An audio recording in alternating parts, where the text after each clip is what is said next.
The Joe Rogan Experience. This virus, I've been saying this about all viruses, that diseases are like demons. You know, and we just, if we were losing, like, have you seen the numbers too? This is something that my friend Steve, who's a doctor, sent me.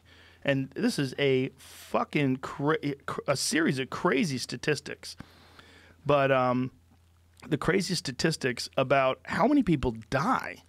Like, it puts it into perspective. I mean, and all life lost is valuable. All life lost is a tragedy. I'm not saying anything other than that. But what I'm not diminishing anyone's loss of life. But what I am saying is I was stunned when I saw the actual numbers. So 2017 to 2018, H1N1 pandemic killed 61,000 Americans. Did you know that? Mm. I didn't know that. I didn't know that. Did you know that, Jamie? I've heard numbers like that recently, yeah, but not before. 2017 to 2018. Hospitalized 30,453 and estimated affected was 894,700 people by that flu. That's crazy. Overall death rate was 7.5 with a peak in January 2018 of 10.8. Again, I'm a moron, not a doctor, reading you a text message. Maybe I shouldn't be doing that. Maybe someone should look into this. 2009 pandemic. No, this is the one that Bert said he had. He said the H1N1. Mm-hmm. It killed 83,300 Americans. Jeez. Death rates range from 4% to 33% for pediatric. 0 to 22% for 18 to 64. For 0 to 4% for those over 65. Man. This is crazy. U.S. cases 60.8 million, 274,000 hospitalized, 12,469 deaths in the U.S. Like, I'm just going over all these different ones that happened. Flu of the year of 2020. Cases reported 45 million, hospitalizations 415,000, deaths 48,000. That's for the 2020 flu, this flu season. There's so many people that die of the flu. But obviously, when you see healthcare workers freaking out, you know this is different. So what is different about it? It's all at the same time. Yeah, it's all at the same time. It's new. Yeah. It's a new virus. People don't have immunity for it. They don't really know how to cure it, and it attacks the respiratory system. And it seems to have a real quick turnaround from I'm not feeling so good to I'm dead.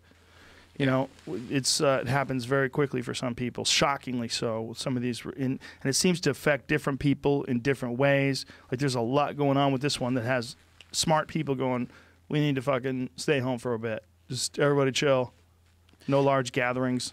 Yeah. Just chill. Do you ever get the flu shot every year? I mean, like, I feel like I get the flu almost every year, but I never do the flu shot. Like, well, maybe you should do the other thing. I don't know. Like, I didn't get it last year. I don't get the flu shot. Yeah. Yeah. Is that a bad idea? It seems like it's a... I've survived and been healthy, but just eating well and not getting the flu shot, and then making sure I'm in the sauna and I exercise well and sleep well, and I've been able to shake it off. But it's a good move. It's probably... I probably should get the flu shot. And if I got the flu again, maybe I'd be like, fuck, man, I should have got the flu shot. Let me just get that flu shot. But, I mean, whether it's diet or whether it's... all the shit I'm on, all the different vitamins and hormones, and the fact that I'm in the fucking sauna for 25 minutes every day, but I rarely get sick. It seems like you would get it more just because you're around, like, you know, gyms and saunas and, like, places where there's a lot of sweat. And the only cooties I've gotten in the gym that scare me is staph. Yeah. I've gotten staph a couple of times. That scares me. Did you ever get ringworm? Yeah, I got that a bunch of times. I got that twice at least, maybe 3 times, which is not that bad. You put Lamisil on it, stay off the mat for a little bit. And then the products that I started using prevented or saved me from that. It's a company called Defense Soap. Yeah. You know, I use that. It's the shit. Because it's all natural stuff. It's all tea tree oil and eucalyptus oil. And it's not antibiotic in that it doesn't kill off all the good bacteria. It just coats your body with this soap, and it's all like natural. It kills the bad bacteria, but it doesn't kill good bacteria. I don't understand how that works, folks. But people have known that forever. The tea tree oil and eucalyptus oil are good for infections and preventing infections. I use it because I'm like a yeasty boy. I'm very yeasty. Are you yeasty? Yeah. Mm. You get yeast infections? I give it. I give them. You give them out? Yeah, I give them out. You're lucky if you get one from me. He doling them out like awards. Yeah, I've been lucky with diseases. Knock on wood. Yeah. But it's you know, this is a weird one if you're compromised. You know, people that have lung issues or people that have had like I hate to say it, Brian, but vaping.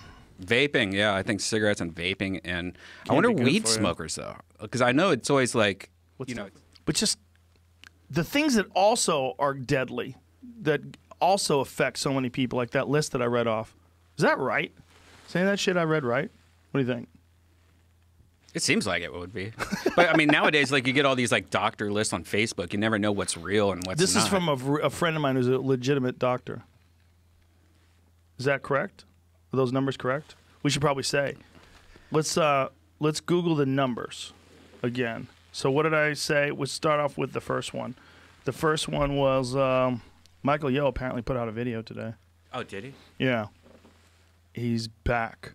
Okay, let's look at this one. The 2017 to 2018 H1N1 virus pandemic that killed 61,000 I was Americans. looking that up. The hardest part with that right now is those numbers have been accumulated over a year plus, and we only have had a month or whatever to collect these numbers right now. Yeah, I mean, it even says 2017, 2018.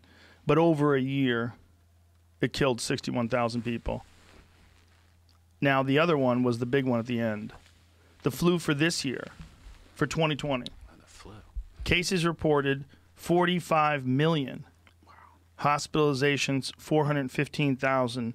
Deaths 48,000. That's worldwide. No, it's the United States. Oh, really? Yeah, Wow. I know. That's what I'm I saying. haven't even heard about the flu this year. But that's the thing. It's like it's not sexy because it happens every year. Right. You know, it's like the Sky Monster. If the Sky Monster never appeared before, and then one day the first tornado hit and tore apart Nashville, we'd be like, "What in the fuck is God's mad at us?" Right? That's how they used to feel back in the. It's just one person's case I read. Remember last week I read someone that got tested for the flu and they tested positive, and then weeks later got tested for the COVID-19 and then tested positive for that. But they weren't tested for COVID at the time. They were tested for the flu because they didn't have a test. Right. So there could be a lot of people that tested positive for the flu maybe that Sure. never had a COVID-19 test. Yeah, could be. Yeah, I mean, do they? I mean, I guess it depends on whether or not they have the tests available in different places too, right? Now, I'm just now reading too. There's a new test that just got made today. That's faster results. Oh yeah, yeah. than There's a 2 weeks or 5-minute something like test. that. Like it's like an easy bake oven of testing. Jamie, what are we gonna do if you test positive? Oh yeah. I don't know. Yeah, you're in contact, bro. I already have it then. Oh, I mean, I could be. because I'm testing positive doesn't mean Right, could be. so it means You're out there spreading it, Carrier. Get out of here. son of a I don't bitch. know. Like, Don't pet my dog, you fuck. Oh, that's too late. I didn't even think of that. I don't. They sent the email out. What was yesterday? Saturday, I guess. So like, It's too late.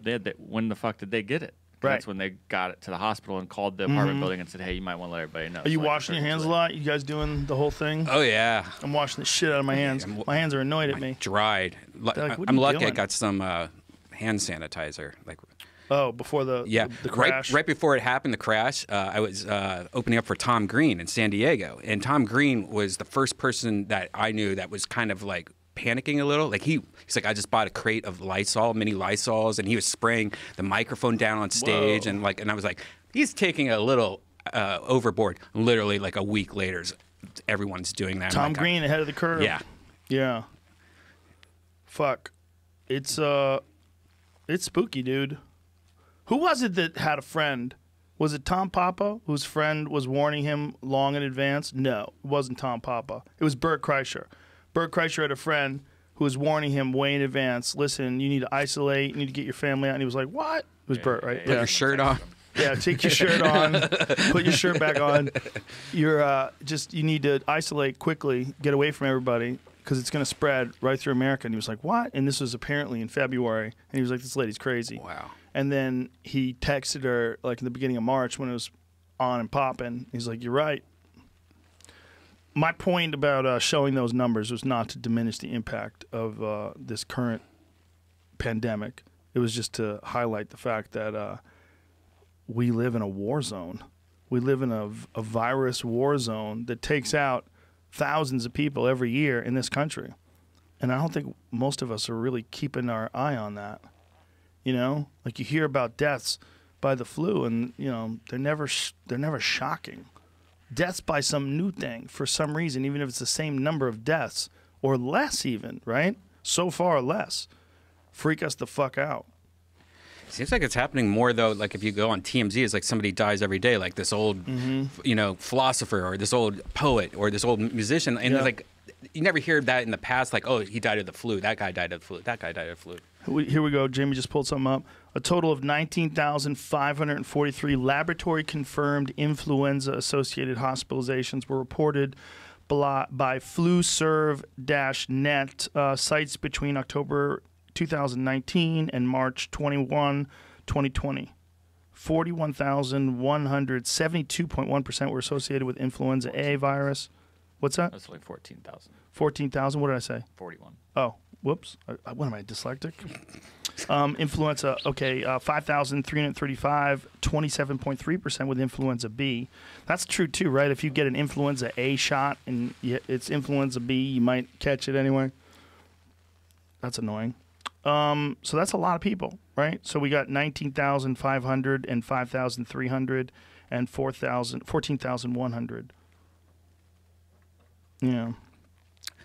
My theory is that you're born sucking your thumb. You were supposed to suck your thumb your whole life, and it was supposed to keep your immune system strong so that it would fight all these. Look at the hospitalization rate was 67.3% per. Oh no, 67.3 per 100,000 population, which is higher than all recent seasons, except for the 2017 to 2018 season. Rates in children 0 to 4 years old and adults 18 to 49 are now the highest CDC has on record for these age groups, surpassing the rate reported during the 2009 H1N1 pandemic. Hospitalization rates for school-age children are higher than any recent regular season, but lower than rates during the pandemic. So what happened in 2009 when the H1N1 kicked in and killed all those people? They didn't shut anything down. I think what I've been hearing is like after 1,000 people died is when things started changing, and I don't really remember what was changing back then. I don't remember. I don't either. Do you remember? No. We should talk to Bert again. Yeah. Bert had it. He had the H1N1. He did? Yeah, he did. Yeah, he said it was the sickest he's ever been in his life. And it was 2009 when it was all going down, and he said he couldn't sleep. He was so uncomfortable. He was in just constant pain and aching. He said never felt sicker ever in his life. And that killed a lot of people. I've had a flu like that before where, you know, you're just puking, shitting, you can't hold anything in, you're sweating, you're waking up, you know. Was that 2009? I don't think it was. I feel like it was like 5 years ago or something like that, 6 years ago. Get you. They can get you. I hope another thing that comes out of here is people take their fucking immune system more seriously. Yeah. Support your immune system, you know? I mean, if this makes just a little shift in the number of people that get healthy, little shift in the number of people that start taking vitamins and exercising and, you know, just do something, man, something. Put a heavy backpack on, go for a walk, do something. Listen to the podcast.